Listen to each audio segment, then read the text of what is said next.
Well, hello everybody. Danny and Wanda back from Pecan Grove. This is our 60-foot raised bed here with our garden behind it. Guys, I'm still sitting here looking at my onions and hoping and praying that something happens. And I came out here this morning and I have one right here that's trying to make a bulb on it there. So there might be hope that I might have a few bulbs on some of these onions. Now, they're actually turning a pretty green color now. To be honest with you, I almost quit taking care of them because I got kind of disheartened. I got a little grass coming up in them. I'm gonna have to get in here and I'll have to get this grass out of them. But they may actually pull out. And we got, you know, you see all these weeds along the edge? I take and hand pull all of the weeds out and take them to the cows, because those cows, they love this kind of stuff. Now I went down this side of the bed and pulled out some of them and took them to the cows. They literally love when I bring them those weeds up there. Now these tomatoes growing in amongst the onions, look at this. These things are doing really good. Now I've got to get out here and stake this one. It's trying to lean over and lay down, but I mean, it's doing really good. Like we was talking about before, we're trying to learn as much as we can about companion planting, and onions and tomatoes go together. So we're hoping that this is going to work out really well for us. I've been thinning the carrots out gradually. Me and Miss Wanda have been taking the baby carrots out of here and having them in our little salads and stuff that we've been making and eating. And guys, there's more carrots in here than I ever imagined that they would be now. Of course, we've got this extra bed down here. Now this is where the cabbages were at. Now I want you to look at, just look at how big these tomato plants has gotten. They're like on steroids. They are, they're like on steroids, and I ain't fertilized them, I ain't done nothing. This is that soil that was in the barn up there, the old barnyard manure, and the dirt out of the bottom of the pond that Traco dug out. I mixed them both together and put them in this 60-foot raised bed here. And guys, I'm gonna tell you what, this stuff, I ain't even amended it other than putting a little bit of lime in it, because I knew that the pond dirt was a 5.5, and I put a little lime in it back the past fall when I built it. I'm amazed. I mean, these things are like, this is where the tomatoes need to be. You know? The cabbages did the same thing, though. The cabbages done the same exact thing, yeah. The carrots. Carrots is doing really, really good. Now these onions are at the end of their life cycle. They'll, like I told you before, they're going to seed. Some of them starting to put seed heads up on them. This is quite normal for them to look that way. Now the next thing we got going on here is this garlic. Now this is the white German garlic. I don't know a lot about it, other than the fact that, you know, when the bottom leaves on it start dying up to a certain point, you're supposed to harvest it. And it just seems a little early for me to harvest garlic. I'm probably going to take my finger at some point and dig around some of these and just see how big the bulbs are. And if it looks like we got some really nice sized bulbs on them, then we'll go ahead and dig them and let them dry. But I'm trying to let them go as long as I can and get as big of bulbs as I can get. Now here we are with our English peas. We actually got some of them now. Got some blooms on them. Look at this. Look at that. Them English peas are starting to bloom here. Actually, several of them across there are starting to bloom. And guys, got an ant bed. I have to admit, this style of gardening is not my style of gardening like this, because I can't get a tractor in here and I don't have a lot of time to weed. Now I could put the ground cover down, but if I do, the fire ants are so bad here. I mean, if I had that ground cover down, you look at all these fire ants right here. Look at this. If I put that ground cover down, watch them ants come boiling out of that ground. Look at that.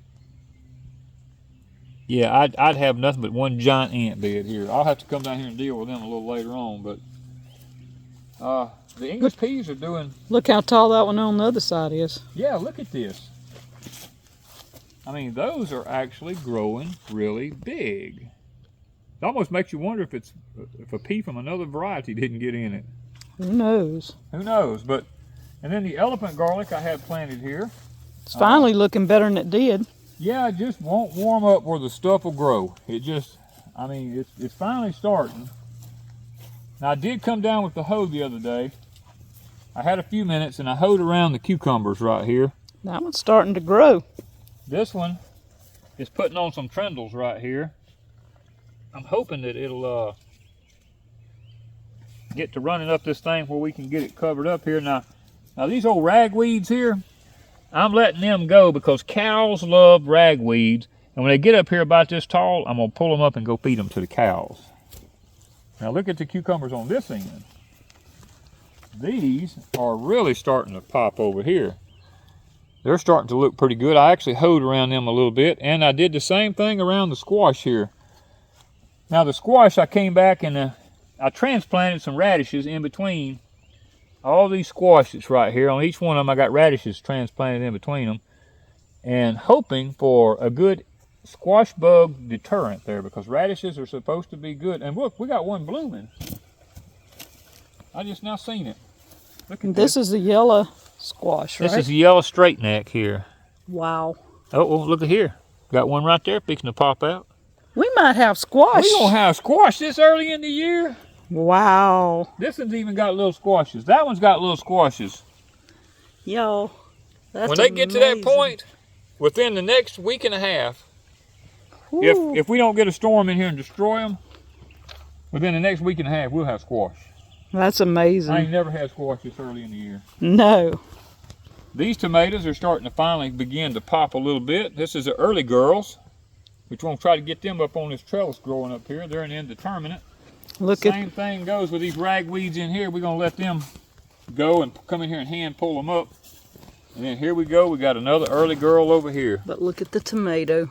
Oh, we got a tomato on there? Yeah, look how at the size. Oh, look at that. Yeah.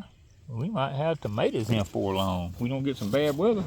Now here we got our red Lesotas here on the top row up here. We got our French fingerlings down here. And the French fingerlings are beginning to show signs that it's not going to be long. When you see them start turning this yellow look like this right here, it's not going to be long till it's time to dig them. And guys, I don't know. And you look at the cracked ground.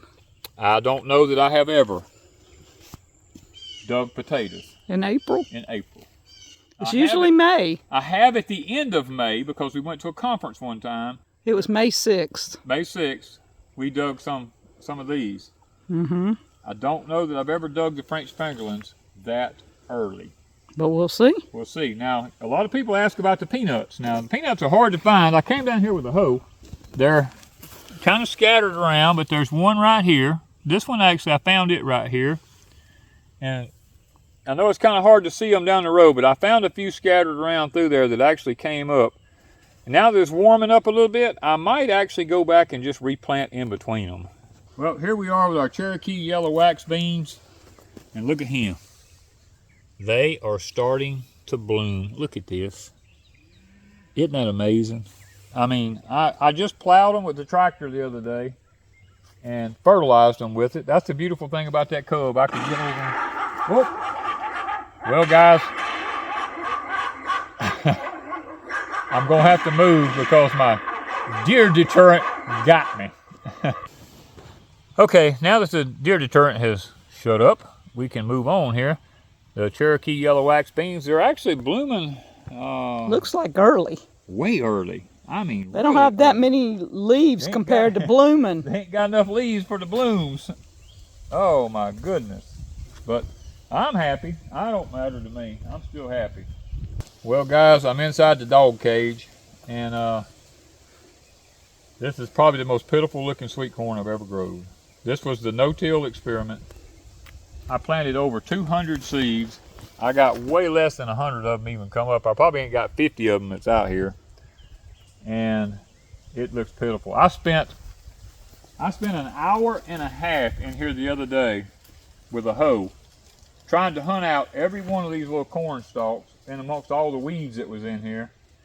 And I hoed myself to death and finally got it cleaned out, and I fertilized it, and it's still just sitting here. So, but Miss Wanda's gonna fill in the gaps with some corn. Wanda says she's coming filling in the gaps with some more seeds, but I think it's a waste of time. But she just, I'm determined to have sweet corn. She insists that she's gonna have some sweet corn. So we'll see. I'll leave it to her. I've got it cleaned out now where you can actually see it, and we'll see if it's just been too cold, or I mean, I don't know what the deal has been, but it looks pitiful.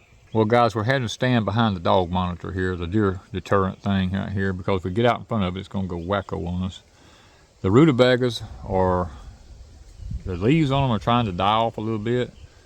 I'm trying to let them get as big as they'll get before I actually get any of them. And I'll be honest with you, I haven't been in there to actually see just how big they are. I've been kind of looking from the sides, and you ought to see if you can get down without your monitor going off. My monitor's going to go off. There's just no way to keep that from happening. We may have to silence it for a minute.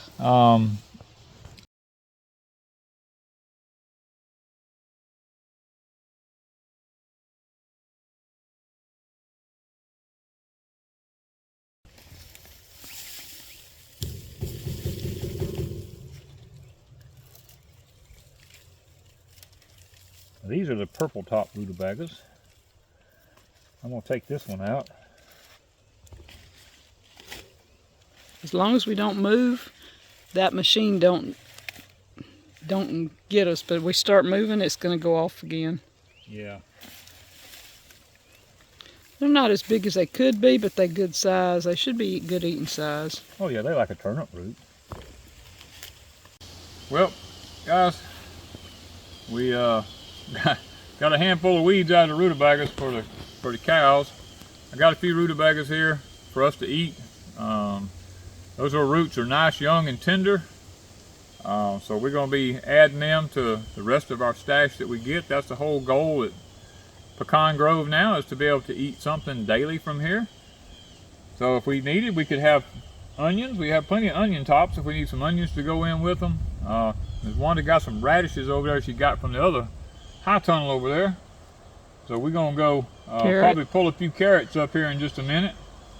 And we're going to make ourselves a meal tonight. Having fresh stuff from the garden, and the animals get all the old stuff, which means that it's a win-win for us here at Pecan Grove. So thank you guys for following along with us. If you like this kind of stuff, give us a thumbs up and leave us a comment. Tell us what you think about it, and remember, keep it nice. If it's not nice, it'll be took down and done away with. That's something I used to didn't do, but I will do it now, just to keep the comments nice. So guys, I'm excited. Got our first purple top rutabagas. Thank you guys from Pecan Grove.